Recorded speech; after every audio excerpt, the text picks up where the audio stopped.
Il mérite un jour que le peuple s'en occupe.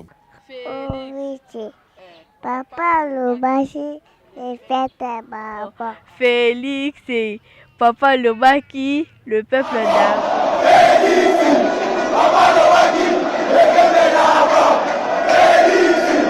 Papa Lobaki, le peuple d'abord. Je vous ai bien entendu me rappeler Félix, Papa Lobaki, le peuple d'abord.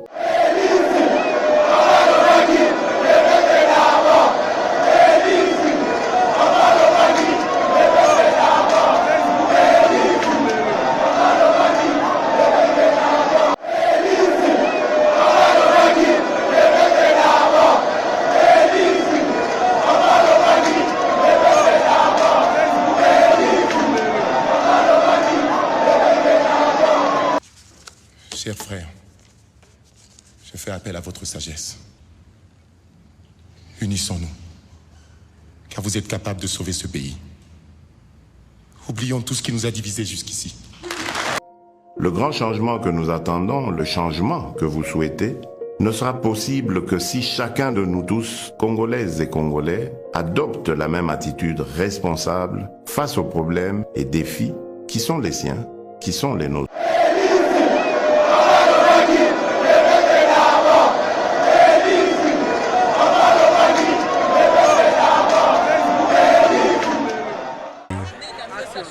Merci beaucoup, amis internautes, vous qui nous captez de partout dans le monde à travers votre chaîne YouTube, Le Peuple d'abord Info TV, chaîne Oboebike, Ezopé Sabino Kaka, actualité 100% politique. Nous sommes là présentement dans siège à IDPS. Boebike IDPS est parti au pouvoir, IDPS est parti Oyo, Ezo ça la fierté Nambo Cannabiso parti Oyo ça la 37 ans en combat et aujourd'hui Dieu a fait grâce. Qui pouvoir. Actualité est à dominer par rapport y a recrutement par rapport y a poste au sein y a IDPS. IDPS selon combattant balobi sali 37 ans il faudrait que pendant que bazotia batuna poste combattant se retrouver et d'ici là nommé mandataire président de la République yango déjà combattant balobi cette fois-ci ça n'est de trop soki monika que combattant se retrouver na kati ya société et ça la moi faux makasi et nous sommes là je vous laisse le temps de suivre matinée populaire OESA organisée par le secrétaire général Kabouya Abengisa Kibiso. Restez branchés, suivez et retrouvons-nous après pour notre interview de Panzanteke. On n'a jamais vu un parti politique qui m'a koufi et qui est liboso. Lelo, soni wana, jalousie wana, il y a succès diplomatique. Est-ce que lelo boko yoka soni ya kubibenga ba Congolais? Est-ce que boko yoka soni ya kutanga komba mokonzi mboka? Yango na remercier bino ezaki une petite communication akoyebisa bino mais na kosilisa yango te tosa koyebisa bino makambo ya 70%.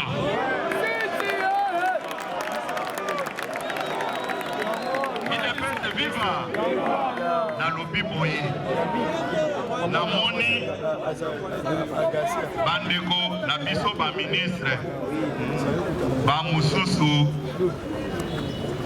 bakomi ko revenir à la raison. Naza koyebisa bino boye bolimbisa batu nyonso bazwaki temps na bango ya koloba ke boza na niveau intellectuel te bolimbisa bango.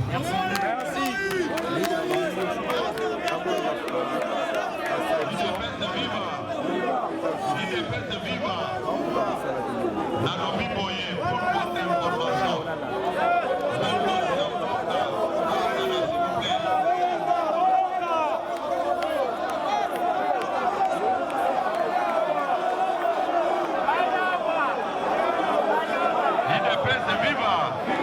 Na base ya parti na trajectoire na bango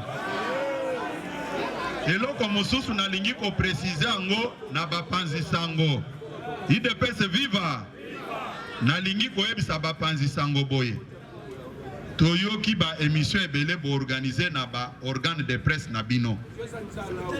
Certaines personnes disaient quoi? Les ministres ont raison, de ne plus recevoir des listes venant de leur parti politique. Mais je vais vous dire une chose. Le chef de l'État est un élu du peuple.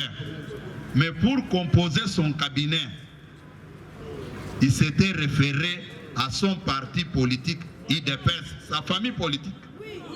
Il pouvait constituer son cabinet sans se référer à nous, puisqu'il était élu par tout le monde. Il y a quelques conseillers ici. Je vais vous prouver. Conseiller Joël Téléma. Il est conseiller dans le collège de la santé. C'est un docteur.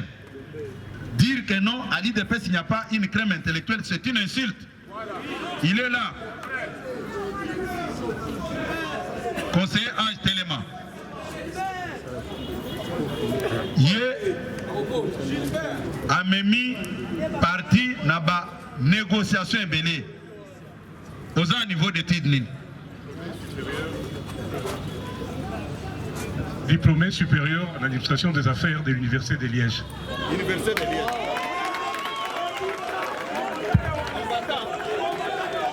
Téléma.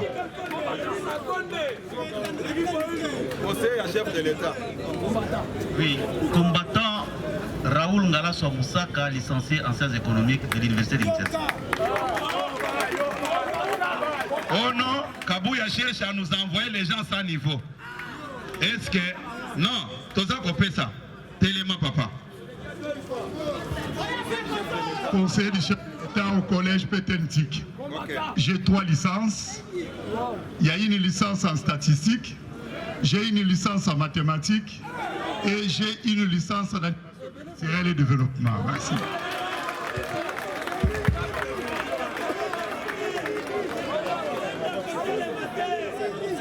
IDPS viva!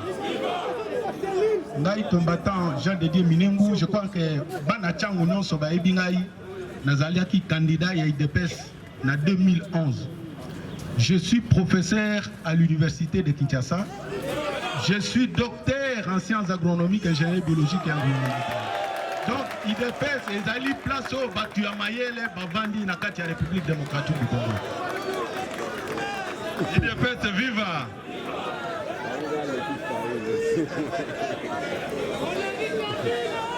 Yannick Pires Loutadila, je suis ingénieur électrotechnicien à Toulouse, en France. Je suis représentant personnel du chef de l'État.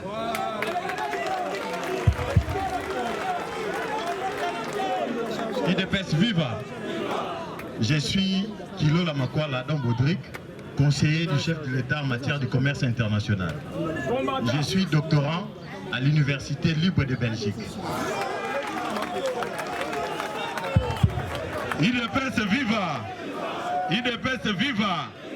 Nalingi tsikoyo nalina sala mise au point moko. Ba conseiller nyonso batelemi ao. Est-ce que chef de l'État muto consulta ki binopo okota na cabinet na ye? Kaka biso totali ba CV na bango to lobby, il faut totinda crème intellectuelle kende ko servir mboka. Bao baza koloba Kabuya na Kabonde balingi kotinda ba copain na bango. Nani aza membre ya famille na ngana baino nyonso batelemia. Bazaliao. Hein? Par manque d'arguments. Batu balingaki ko échapper droit ya parti. C'est votre droit. Moutoua intimidé binoté. Na lobby ke bozali awa bino ba panzi sango. Bomoni même D6 abimiao. Même gradué à Bimiao. Mais Bino, Bazako Tinda Bam. Écoutez, j'étais choqué. Tant qu'on a monné Bazo Tinda Bam mercenaire. Oh non, Tala, Okufa Pamba, IDPS, hein, et ça pépinière, il y a crème intellectuelle. Ce qui t'otindi, Nenge Tozabo et Telemanan. Totinda qui, docteur Moko, na gouvernement, eteni, ok, c'est ça non? Na collège ya ba conseiller o etali makambo santé totini ba docteur bazakuna totika na ba docteur mususu telema asa docteur siko soki bon na lobby toyoka na nano IDPS viva bovanda mutu a impressionné binoté na laksi bao po bao bavandi ao tala bao bavandi kuna wana ce sont des professeurs baza bato IDPS yo sikoyo ono baningi bakwendo impose ba ministre ba tout ça niveau di sala musala na yo soki bapesa ki $100 tia na poche et soki wana biso tokosala clientélisme te tokani malam naza kolobake likambo wana c'est une question de vie ou de mort parce que les gens qui tiennent ces discours importune le président de la République. Ces gens-là ne s'adressent ni à moi, ni au président du parti. Puisque bato bisoto tinda qui peut pas servir mo konzamboka. To yebisa ki batu nyonso bosala ba investigation na bino soki bokokuta mutu sans papier azakuna. Bango ndenge bazaboy. Même un autre régime bako travailler puisque baza na niveau. IDPS viva. Cela ne veut pas dire que Bobanda, qu'on s'en prendre, qu'on diminuer, qu'on minimiser, les combattants Moussousou, ou Bazala qui engagé dans le combat. Tant que tu as dit que tu marche, tu as dit que tu diplôme. Est-ce que tu as s'il vous plaît? Tant que tu as dit que tu marche, tu as dit que tu diplôme. Ça, c'est notre problème interne. Nous savons qui placer à tel poste, qui peut servir le parti, qui peut faire ça. Et ça a été Bozela Makambo Naza Kolobawana Naza Kolobayango Naimoko Nalobaki Poba Mususu Komaneti Ndenge Nini Net Bazo Cholanga Nalobi Nakozalana ba combattant Tina Ndenge Bako se retrouver Pongana Zalakimia Tokani malam. Bon, nakanisi makambo na uti koyebisa bino aw. Boza batu, boyoki yango, pourquoi na ponaki ba point nyonso wana pona kosolana bino na mukolo alelo. Matinée politique ekotika la nango, ndenge to salaki yango après liwa ya papa Tshisekedi. Notre silence, ce n'est pas un signe de culpabilité ou bien un signe de faiblesse. Nous devons défendre les intérêts du chef de l'État et toutes ses actions. Teokani, pona mukolo lelo, tosukiawa zamba pambola bino. Le secrétaire général Nabiso Maboko Makasi Penda. Voilà, tango tozote le misaye. Na goûté, wena mulongo.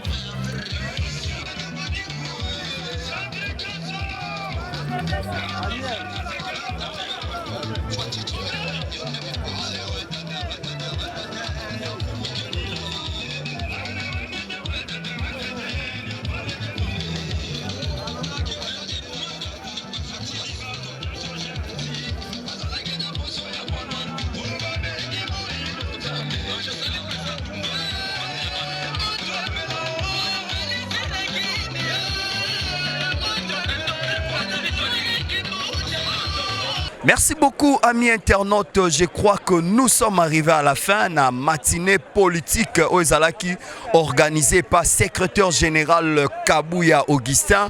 Je crois que vous avez suivi, il a tout dit. Et nous sommes là avec quelques combattants de l'IDPS que je fais appel. Moi les à côté par rapport à Yamakambole Kimbote. Mbote papa journal. Bonne santé. Santé normale kitoko. Ça fait débat na IDPS, ba bengi biso ke na IDPS et indi toye Tomoni Kabouya secrétaire général azaki na matinée politique. Qu'est-ce que tu as retenu na makambo yo Sejalobi? Bon, on a retenir 3 makambo au sujet par rapport à l'obéli. Et là quand le bossa l'obéna par rapport pour na makambokotanga. Parce que tout le monde a dit que bazawana baninga basa la système au sala marche le 19 au sala marche pour tenir ba match la bango salaire.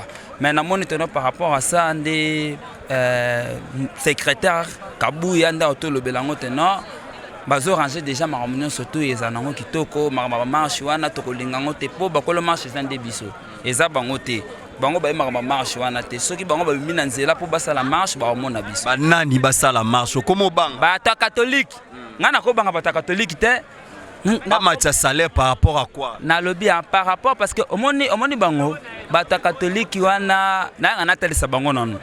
Par rapport na avant de répondre à nos questions opposées wana. Omoni bata catholique de 1 bazana na mawate. Oza comprendre bana na mawate ya bana. Parce que tango lelo Félix a salissé le quoi teno bana batango félé yo zo lingo telemelango. C'est ko zandoki et là nous sommes dans la église au télémi en apété non bande ko boboto ça la rango point. Mais Barobi c'était pas encore le moment, on dirait le chef de l'État était trop pressé. Trop pressé na sens ni.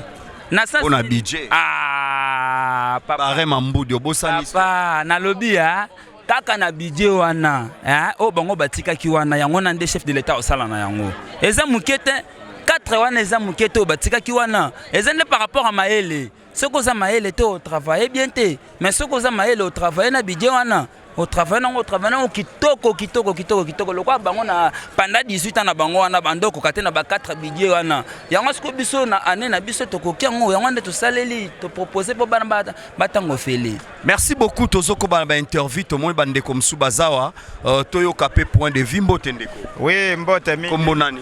Ingénieur Bongilo. Ingénieur mais babi na IDPS ba intelo bazate yo ingénieur na domaine nini peut aussi ça. Nazali ingénieur en génie mécanique avec comme spécialité nanga ezali mécanique énergétique. Makambo nyonso etali ba centrale ba conception ya ba centrale wana ezali domaine privé réservé nangai.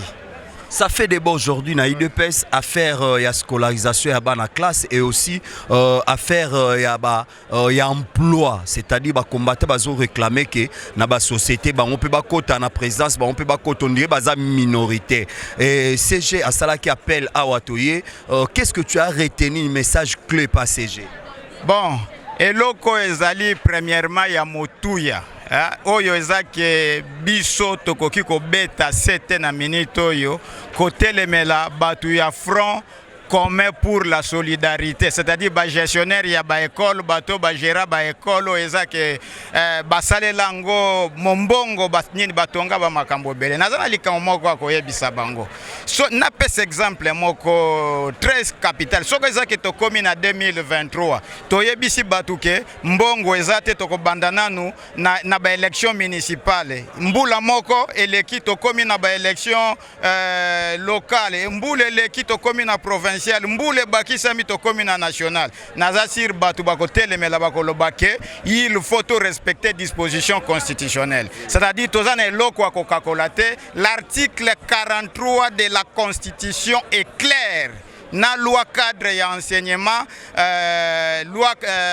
cadre et enseignement dans son article 76 c'est ezali clair tozali na loko tokoki ko négocier te na oyo etali disposition constitutionnelle o ezali na toko respecter ango à la lettre du début à la fin soki ezaki bato ezaki bamoni ke bazali lese bakoki koloba ke ba greve nini grève eza reconnu na constitution mais ezali option oyo ezaki tokoti ezali irréversible tokozonga sima nango te jusqu'à ce que congolais nyonso ezala salaka ozali militaire ozali chayer ozana mwana oyo il faut tangisa de première à 8e année, c'est-à-dire ezali point social o ezaki mutu nyonso tout azali ko se retrouver nango et bao bazako lobao na IDPS ba intellectuel bazali talabatika ko profaner mémoire ya leader Maximo parce que a forma biso babongilo ndenge zake tozali tosala pe ya mingi crème intellectuelle ezali soki ezaki o bako musalo ezako salema o déjà batu o ebimisi ke batu bazako loba boye, c'est-à-dire la kisike crème intellectuelle ezali respect ya loi toko respecter yango soki tozui ba fonction toko sale lango netinga yoyo combien de travail à fin de cycle ezake na ko dirija na ba enseigner belé ya ista na dirija ba travail belé je suis aussi assistant dans une des universités ya mboko kolobake nini crème intellectuelle ezali ça c'est profaner mémoire ya Kondo président. Merci mon frère, ça c'est profaner le nom de docteur Etienne Tshisekedi Wamulumba oyatika biso pe à son âme. Salut papa. Salut. Kombo nani? Comme on a ingénieur Sébastien Toukou Kibala. Ingénieur en quoi? Moi, je suis ingénieur en génie électrique à l'Institut supérieur des techniques appliquées ISTA. Moi, je m'impressionne par rapport à discours, il y a secrétaire général. Bon, discours, il y a secrétaire général impressionné Ngai dans ce pays nango makasi. Et puis, il y a salinga pas sindenge koyoka ke bande ko ebele. Il y a bande ko na biso ba congolais bazo ko minimiser décision ya mokonza mboka kolobake gratuité de l'enseignement mokonza mboka zalaki pressé à que vite en besogne. Non. Et loko wana na sepeli nango te so bande ko na biso ba congolais bazo lobande ngwana. Mais constitution oyo esalama depuis 2006. Oyo gratuité enseignement eza na kati ya constitution. Mais depuis 2006 jusqu'à lelo toza 2019. Ceux qui mutoyer aye ko valoriser yango ko lobake gratuité enseignement et salement. Est-ce qu'il y a que vite en besogne? Est-ce que eloko wana eza eloko ko planifier pendant combien d'années au bakoko lobake ba planifier gratuité enseignement? Te bande ko wana ba raisonner mabe. Mokonza mboka aye ko valoriser peuple congolais, aye ko valoriser élèves congolais, nos enfants. Aye ko valoriser même les enseignants congolais. Et ça eloko mabe ta, c'est pas nango makasi. Merci beaucoup, amis internautes. Je crois qu'on était là avec le combattant. Et quant à moi, je dis grand merci à celui qui était derrière la caméra, Amiel. Merci à toi, mon frère. Merci aussi à Doudou Ningini, na machine Madaka Daka, le robot de la presse. Merci à tous ceux de l'UDPS pour la faveur Basala Kabiso, Toyaka, Tozouaka Baelema, sans problème. Merci au secrétaire général, Augustin Kabouya. Merci aussi à son excellence, président de la République démocratique du Congo, Félix Antoine Tshilombo Tshisekedi, autrement dit Fati Beton Armé Balobi Moussala Kitoko Makasi. Merci à tous les confrères, à tous les concerts ici présents. Et quant à moi, je vous dis, abonnez-vous massivement et d'ici là, portez-vous bien. À la prochaine numéro. Bye. Il mérite un jour que le peuple s'en occupe. Papa Lobashi. Félix et Papa Lobaki, le peuple d'abord.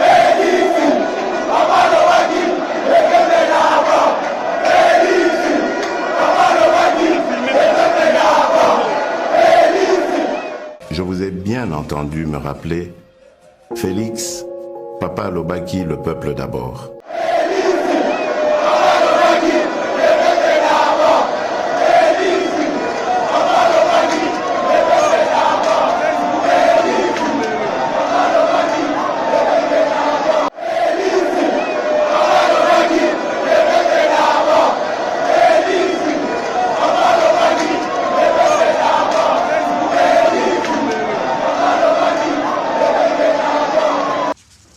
Chers frères, je fais appel à votre sagesse. Unissons-nous, car vous êtes capables de sauver ce pays. Oublions tout ce qui nous a divisés jusqu'ici. Le grand changement que nous attendons, le changement que vous souhaitez, ne sera possible que si chacun de nous tous, Congolaises et Congolais, adopte la même attitude responsable face aux problèmes et défis qui sont les siens, qui sont les nôtres.